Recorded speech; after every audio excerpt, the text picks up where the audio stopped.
नमस्कार, आप देख रहे हैं न्यूज फॉर नेशन। आपके साथ मैं हूं राजनंदिनी। बिहार में हथियारों की लाइसेंस को लेकर के जो आवेदन है उसको अब समय सीमा में देना पड़ेगा। वजह यही है कि इसको लेकर के डीएम एसपी को जो निर्देश है वो भी दिए गए हैं और इन सभी चीजों को लेकर के जो जानकारी है वो भी हम आप तक साझा कर रहे हैं, जहां पर पुलिस रिपोर्ट मिलने पर आवेदक के शस्त्र की आवश्यकता का आकलन करने को लेकर के जो निर्णय है वो भी लिया जाएगा। इसके साथ ही शस्त्र लाइसेंस के आवेदन या नवीकरण के लिए पुलिस रिपोर्ट समय सीमा जो है वो सीमित की गई है।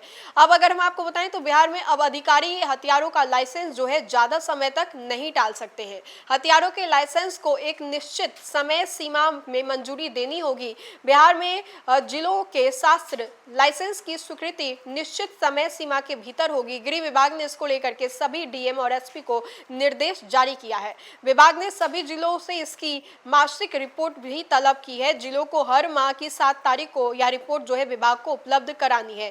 पुलिस रिपोर्ट मिलने पर आवेदक के शस्त्र की आवश्यकता का आकलन करते हुए निर्णय लेने का निर्देश जो है वो दिया गया। इसके साथ ही शस्त्र लाइसेंस के आवेदक या नवीकरण के लिए पुलिस रिपोर्ट देने की समय सीमा तय है। गृह विभाग ने जिलों के डीएम और एसपी से मांगी रिपोर्ट जाने वाली को फॉर्मेट करने को लेकर के तय भी बताया है। इसके साथ ही इसके अनुसार जो प्रपत्र है वो भी जारी किया गया है। इसमें आवेदनों की संख्या, कुल निष्पादित आवेदन और 90 दिनों से अधिक समय से लंबित आवेदनों की संख्या देने को कहा गया है। बताया ये जा रहा है कि गृह विभाग ने एसपी और डीएम को आदेश दिया है हथियारों का लाइसेंस देने के लिए निश्चय जो समय सीमा है उसका पालन करना चाहिए। कहा गया है कि जो नियम है उस 2016 के प्रावधानों के नियम 13 और 14 के निर्देश को दृढ़ता से पालन करने हेतु जो शस्त्र लाइसेंस है उसमें आवेदनों का निष्पादन करें।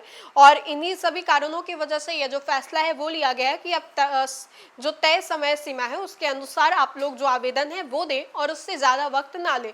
बहुत वजह ये होती है कि बहुत दफा ये होता है कि आप लोग हथियार को लेकर के जो लाइसेंस का आवेदन है वो दे देते हैं, बहुत समय से वो लंबित चलता होता है, लेकिन अब जो वक्त है वो ज्यादा दिन तक नहीं लगेगा। मतलब अधिकारी जो इसको ज्यादा दिनों तक टाल नहीं सकते हैं क्योंकि अब डीएम और एसपी को जो आदेश है, निर्देश है वो दे दिया गया है। अब ऐसे में अगर हम आपको बताएं तो बिहार में अधिकारी हथियारों के लाइसेंस को लेकर के अब इसको ज्यादा दिन तक टाल नहीं सकते, जो कि पहले होता था। जो अधिकारी थे वो इसको काफी दिनों तक टाल दिया करते थे किसी ना किसी कारणों की वजह से, लेकिन अब ऐसा नहीं होने वाला है क्योंकि अधिकारियों को इसको ज्यादा दिनों तक टालने को लेकर के अनुमति जो है वो नहीं दी गई है। हथियारों के लाइसेंस को एक निश्चित समय सीमा में मंजूरी जो है वो देनी ही होगी। बिहार में इसको लेकर के जिलों के शस्त्र लाइसेंस की स्वीकृति जो है वो निश्चित समय सीमा के भीतर होगी। गृह विभाग ने इसको लेकर के सभी डीएम और एसपी को निर्देश जो है वो जारी किया है और ये निर्देश में जारी किया है कि अब ज्यादा दिनों तक इसको टालना नहीं होगा। साथ ही साथ विभाग ने सभी जिलों के इसको लेकर के जो मासिक रिपोर्ट है वो भी तलब करने की जो बात है वो की है और कहा है कि जो मासिक रिपोर्ट है उसमें आप बताइए कि कहां से किस जिले से कितने हथियार के जो रिपोर्ट्स हैं वो सामने आए हैं, कितने हथियार को लेकर के जो मांग है वो हुई है, लाइसेंस को लेकर के ये तमाम जो रिपोर्ट्स में डेटा है वो आपको पेश करने होंगे। उसके बाद जो बातें हैं वो कही गई है। तो डीएम एसपी को निर्देश जो है वो दिया गया है।